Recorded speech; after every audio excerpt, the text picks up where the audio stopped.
بسم الله الرحمن الرحيم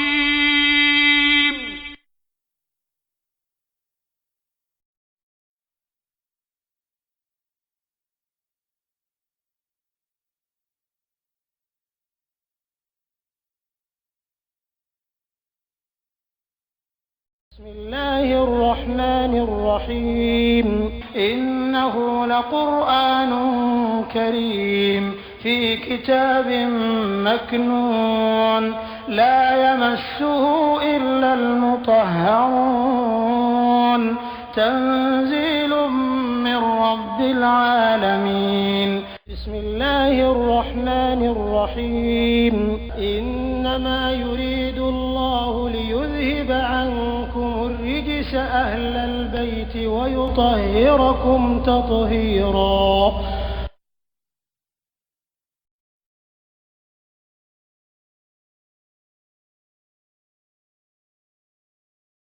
أم تريدون ألا أوسلموا فنبا كانونا أن تسألوا أو كاكنبو رسولكم أغاجد ماني كالبرمي كما يقولون سئل موسى نبي موسى ينغانا من قبلو كما كاكرابا يغاجدين ومن ala be kangari ko sila bere jere mo ma bo wala ya tabatal ni ki tu ka faleke al qur'an ni kafiriya ye bil imani manyala wa faqati dangan ya konda dolla wo kafiriya fare bani limanya ye dolla otuna sawa sabi sira chema cheka itu sira ba chema chera katun ni dona wa ko ma ma fo ko ide kan katun parce que sira bla mais qui to sera ya chema katunu we tubantiya dai quoi mala sunya bonu balmo ala kana tunu siramo me jera kilani ya uja ka jera ki ala bo nasoro siramo jera kilani nasoro ka jera ki muna parce que ni ju ke mo juye birim ya ko shi ke bi ala fe wo mantiya inna kuna sin na kuna nabi hadina nasin gere bien bani adama ali alafe ay kangere mi fo depuis sa million ou abulo kere de fois sin gene bana flata alafe ala de kan flafo ni etloga ka kampun kaina abibo ni etloga ka bikana fo kere no fosini ala wuro mata alafe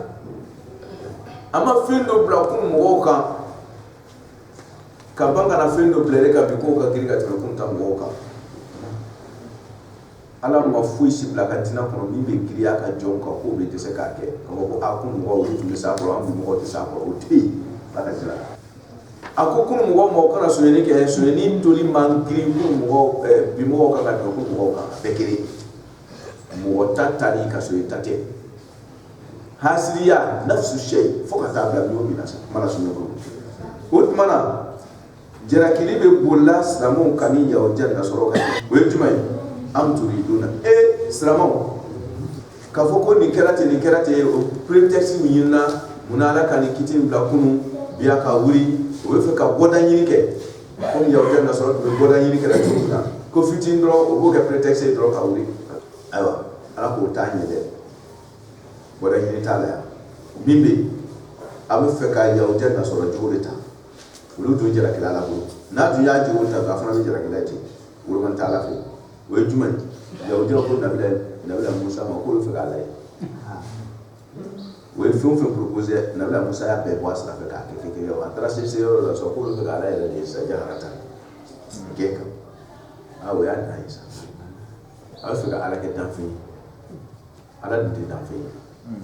yeli be dan fi ka mo kutu de yeli te dan ba ka mo kutu ko me seri ta na sisa le ka nyoti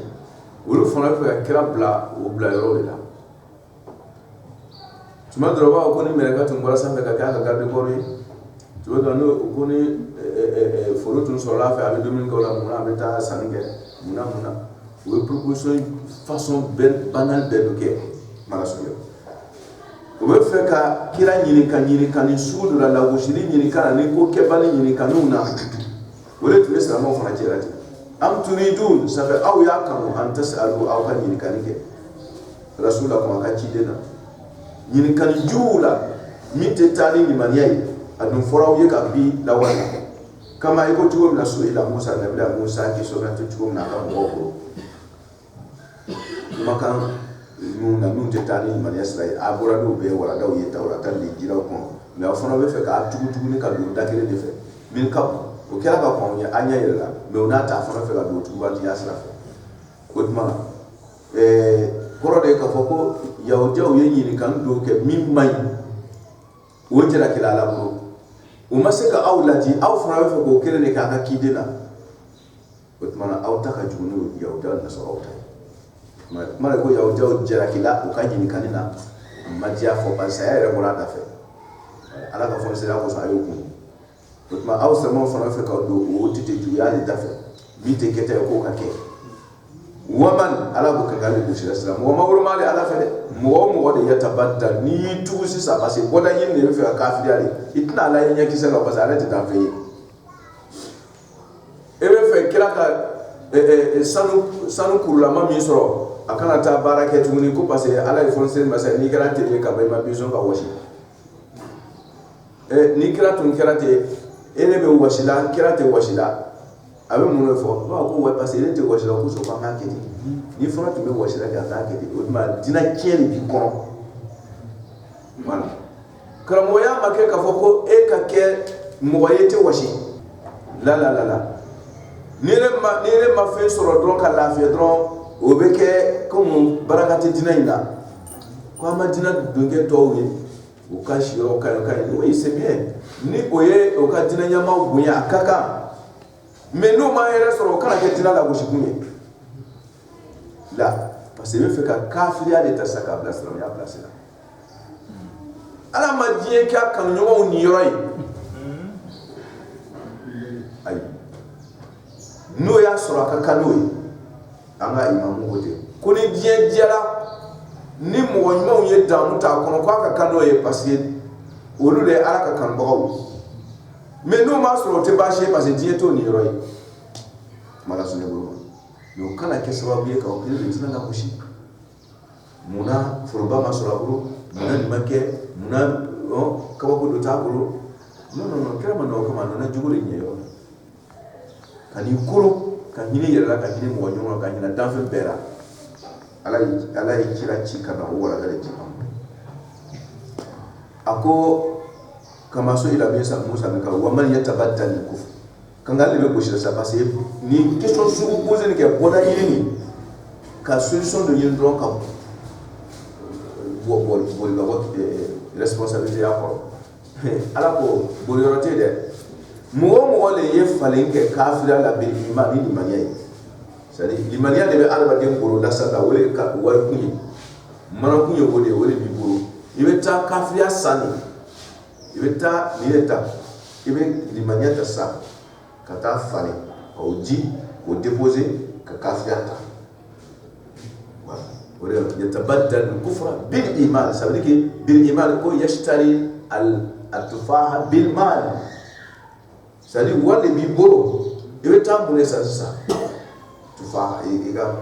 yidi otmana kafiyate mo tay kafiyate adaba de joyi limaniya de adaba de joyi limaniya mo ka hine mo nyona adwadi ya la sale we ko ka juwe ke mo ya manano yi utmana liman yae la sale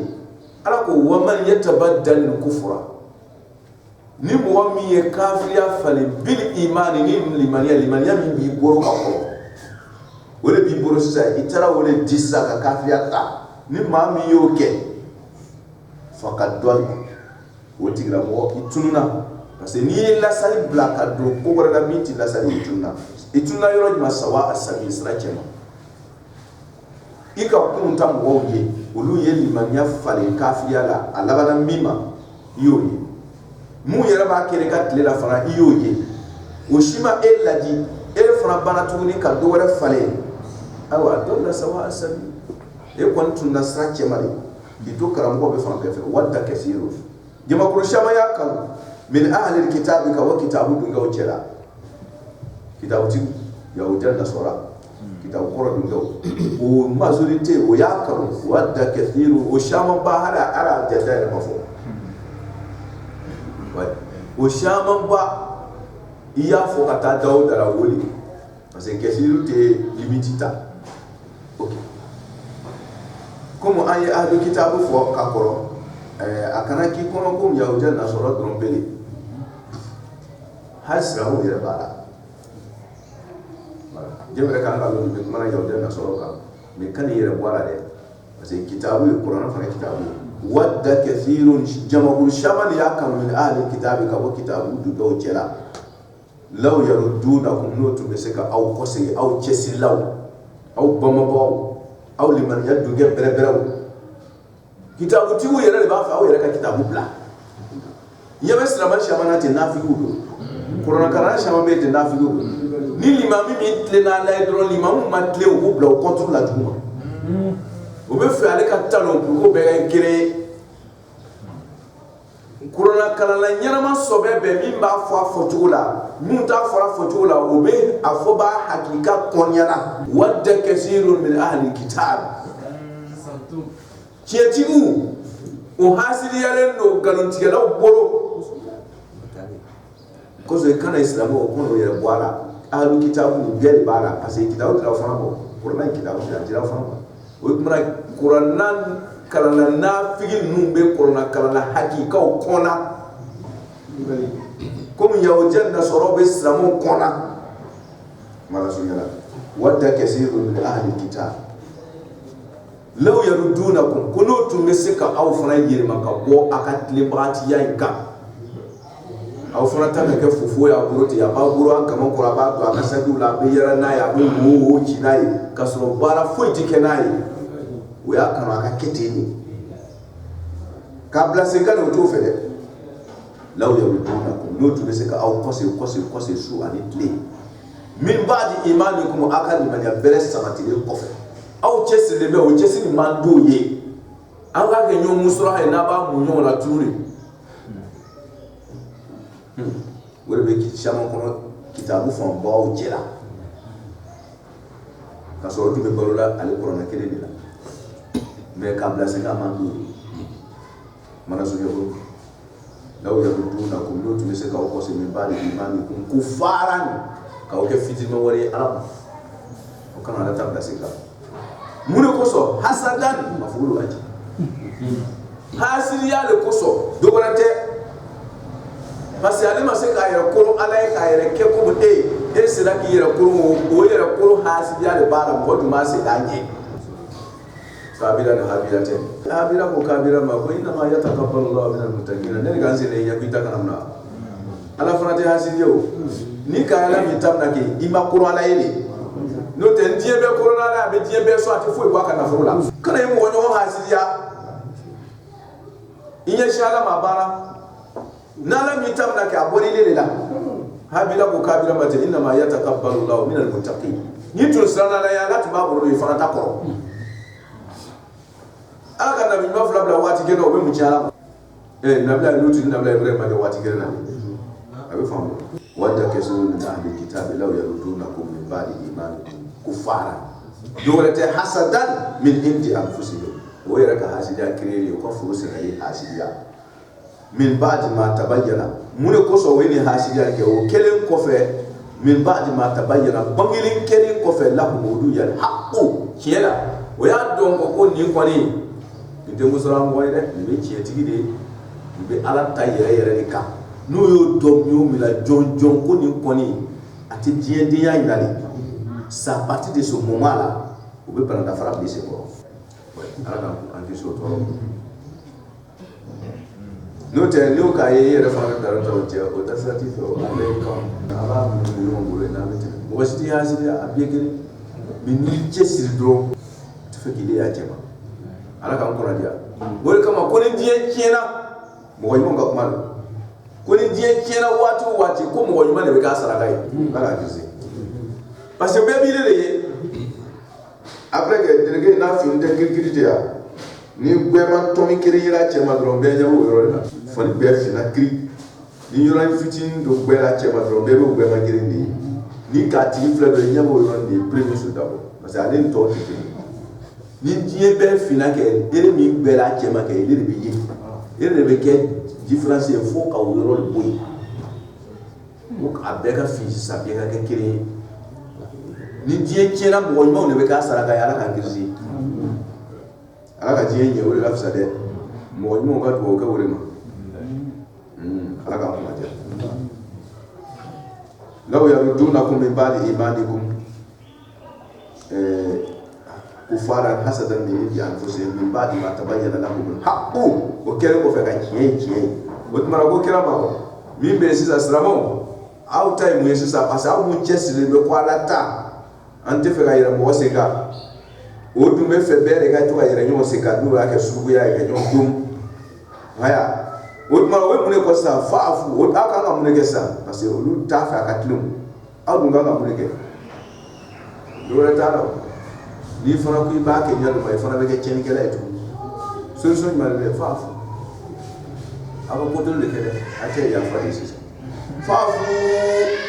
a ka yafa o ma wasifahu a ka ko dɔ kɛ o ma hatta furulu yaati Allahu folo min ala bɛna n'aw bi amurihi n'a ka yamaruya dɔ ye a tɛ ni kalama sini aw k'a ta kɛ sabali ye sa ala ɲɛ bɛ ko biɛra se t'i ye bi daba t'i ye ere de ye ɲumankɛla ye o tun bɛ fɛ k'i le bɔ yen ko i ka talo i tɛ fɛ ka talo n'i tɛ talo k'o bɛ bɔ yen ala ko e bɛ mun kɛ n'i fana ko i bɛ ta kɛ kɛlɛ ye fana kɛ tiɲɛnikɛla dɔ ye tugun o tuma i bɛ ta kɛ sabali ni muɲu de ye ko wɛrɛ b'ale ala fɛ ale bɛna baara min kɛ hatta yaati Allah ko a ye muɲu yan dɔɔni ala bɛna baara kɛ a kana taa ninnu ka bagabali ka fɛ ka bɔ a ka jɔyɔrɔ kan dɛ n'o tɛ fata kunu sawa an dɛ n'o tɛ a bɛɛ bɛ kɛ kelen mais n'a sabatila ala bɛna n'a ka dɛmɛ kɔfɛ asa rabbukum an yuhlika aduwwakum wa yastakhlifakum fil ardi fayanzur kayfa ta'malun Allahumma salli ala Muhammad wa ali Muhammad ala ko nabila Musa ma Afrika mɔgɔw ye fɔlɔ n'a ka mɔgɔw bɛ ka mɔgɔw tɔɔrɔ diɲɛ taacogo de tɔɔrɔya in lajarabi don ala k'a nɔgɔya ko a fɔ y'o ka sabari tete jugu ninnu ka lajarabili kɔrɔ yanni dɔɔni asa rabbukum an yuhlika aduwwakum yanni dɔɔni a y'o dɔɔni k'a ye sabari o muɲu in kɔrɔ de ala bɛna jugu bɔ baara la ala tɛ diɲɛ diya mɔgɔ kelen bolo dɛ surtout tiɲɛnikɛla kɔnɔ ala ko la yuflihu zalimun yɔrɔ o yɔrɔ la yuflihu sahiru haysu ata mɔgɔ ɲɛnamunula a taara yɔrɔ o yɔrɔ a tɛ diya o o tuma a ye muɲu wa yastakhlifakum n'a y'a jugu bɔ baara la asa rabbukum an yuhlika aduwwakum yanni dɔɔni ala b'o bɔ baara la n'aw kɔni tora a jɔyɔrɔ kan parce que ala tɛ jugumankɛla bɔ yen ka jugumankɛla wɛrɛ bila yen non ala tɛ jugumankɛla ale o ye juguman de ye ka jugumankɛla bɔ yen ka jugumankɛla wɛrɛ bila yen o yɛrɛ ye juguman ye ala tɛ jugumankɛ o kosɔn n'a ma ɲɛ ala tɛ jugumankɛla bɔ yen n'aw ɲɛna ala bɛ jugumankɛla bɔ yen ka ɲumankɛla bila yen yuhlika aduwwakum wa yastakhlifakum fil ardi fayanzur kayfa ta'malun ala b'aw de makɔnɔ aw de ka ɲɛ n'aw ɲɛna ala bɛ jugumankɛla bɔ yen ka jugumankɛla bɔ yen ka ɲumankɛla bila yen a tɛ ala sɔrɔ ko la o mais aw ma ɲi aw ko ala ka jugumankɛla dɔ in bɔ yen ka jugumankɛla bɔ yen ka jugumankɛla bila yen o yɛrɛ baara ye juguman ye ma a t'o kɛ ala ka faamuya ko ɲuman t'a ni muɲuna ka ko to ala ta la dɔrɔn ala b'a ka baara kɛ fa'afu a ye kotori kɛ wasifaw a ka yafa fa'afu a ye yafa pewu wasifaw ka kotori kɛ pewu ka bɔ a dusukun na hatta furulu o bɛ kɛ sababu ye o hatta o bɛ kɛ sababu ye yaati Allahu ala taala bɛna parce que hatta a bɛ fasa ni kɛ ye kɛ jun dɔ de bɛ lamu ta'lili la kɛ yaati Allah o bɛ kɛ sababu ye ala bɛna parce que hatta a bɛ ba ani mudu mara de bɛ baara kɛ ale kɔfɛ voilà o de kosɔn yaatiya yaati non yaatiya yani an yaatiya an duguni b'a kɔfɛ o tuma na n'o tɛ hatta yɛrɛ harifu jali yɛrɛ o ye n'aw warada de hatta yɛrɛ harifu nasabu tɛ dɛ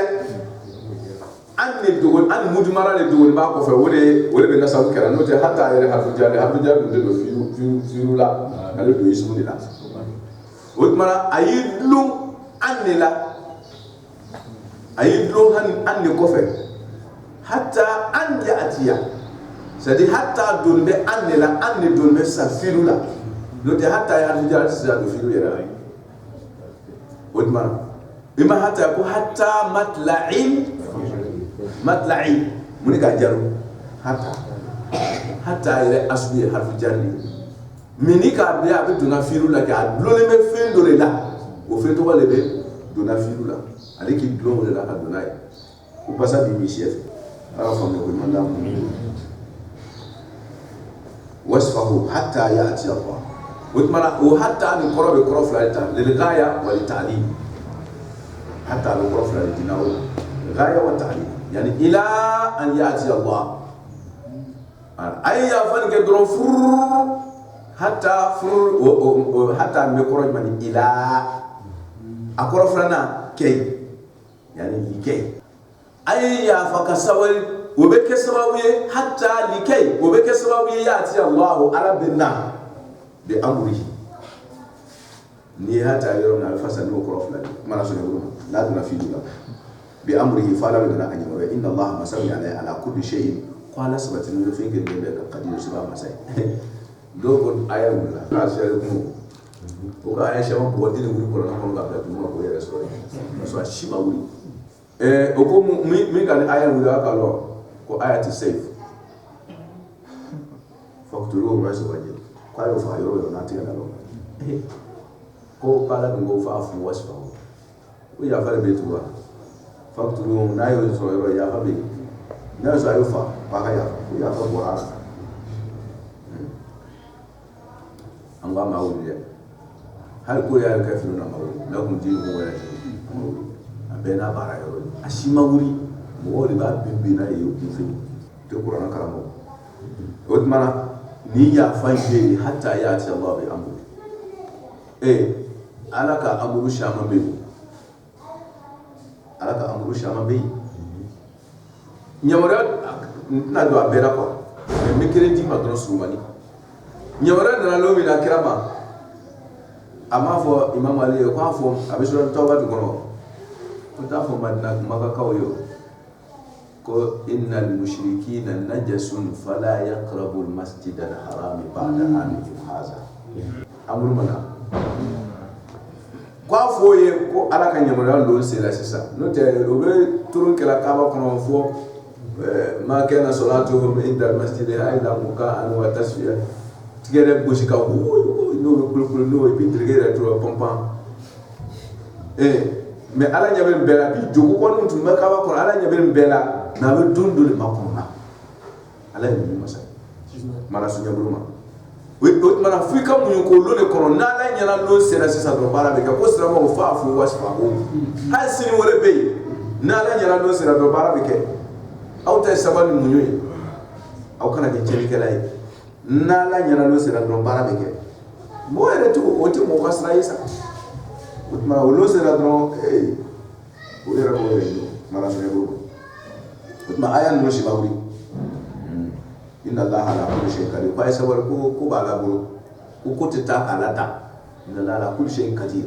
aw jabara bi ko kira makere aw kan limaniya ka farika timo ka kere ke buka aw kan limaniya alala akafari no ka shar ko bawri billahi isri alala doro na ya siri alala woni ka kene parce que o ma fo ko quwwatu rabbaniya ni quwwatu madiya fanga nunge nunu ye matériel fanga de mais ala te quwwatu ilahiyya quwwatu makhluqati o bismade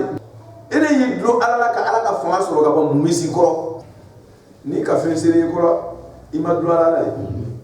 bani umayyatu ya ndo la mera kuma ko ba sisa ko be se kola ka diɲɛ wuri ka lo ase numu kan mais a bɛ min parce que imam Hussein k'i dulon ala la ni k'i dulon ala la hali diɲɛ bɛ wuli contre la o tɛ se kɔrɔ parce que o ka laɲini ye ala kira tɔgɔ kana wele dugukolo kan walayi bilayi bani umayyatu ka laɲini so senaw y'i kale masjid umawi kɔnɔ Yazidi ɲɛfɛ ko walahi lan tamhu zikrana o ka kɛrɛ bɛɛ kun tun ye ala kira tɔgɔ kana wele dugukolo sanfɛ parce que ko a nana ka na olu ka mɔkɛw ka taabolo a kun bɛɛ ye o de a putigi ka yɛrɛ ka ji ka yɛrɛ ka ji i b'a min ko ala kolo a bɛɛ kun ye ala kira tɔgɔ kana wele sɛnɛsɛnɛ yi lɔ yasi ɲɔ ko walahi lan tamu zikrana ale min kari ala la a b'a dabɔla ala kira tɔgɔ min kana wele dugukolo kan ala kun ko wa warafa na ala ka zikira a banna a bɛ yɛrɛ ka jigin a tɛna kɛ ala kira tɔgɔ bɛ wele de a ka so don a bɛ sɔli kɛ o kani allahumma sɔli ala muhammad wa ali muhammad mɔgɔ min ko ali kana fɔ an bɛna o de ka histoire fɔ bi mɔgɔ min ko ali kana fɔ kira tɔgɔ kana fɔ a bɔnsɔn tɔgɔ kana fɔ bilahi lasi juno asibun wa'il inna shani'aka huwal abtar asibun wa'il ko kira ko sɔli kana kɛ kira dɛmɛyaw parce que ko inna shani'aka huwal abtar ko kira abtar ala ko ne yɛrɛ kɔtigɛlen ne tɛ ko bɛ kira ko la mɔgɔ si kana sɔli k'ale kan n'ale m'a kan n'a ma ale dɛmɛya to a la pour que k'a yira mun ko ko t'ale kɔ k'a yira olu la ko b'ale kira la n'i ma sɔli k'ale kira kɔ kan dɔrɔn ale kira t'a la parce que i farala asibun wa'il kan mun ko kɔ tɛ kira la n'i ko allahumma sɔli ala muhammad dɔrɔn wa sallim dɔrɔn kira k'ale t'a la hali n'a bɛ diɲɛ don da ji ma ala kira t'a la sigi oui i farala kira jugu kan a jugu a ka histoire bɛna d'i ma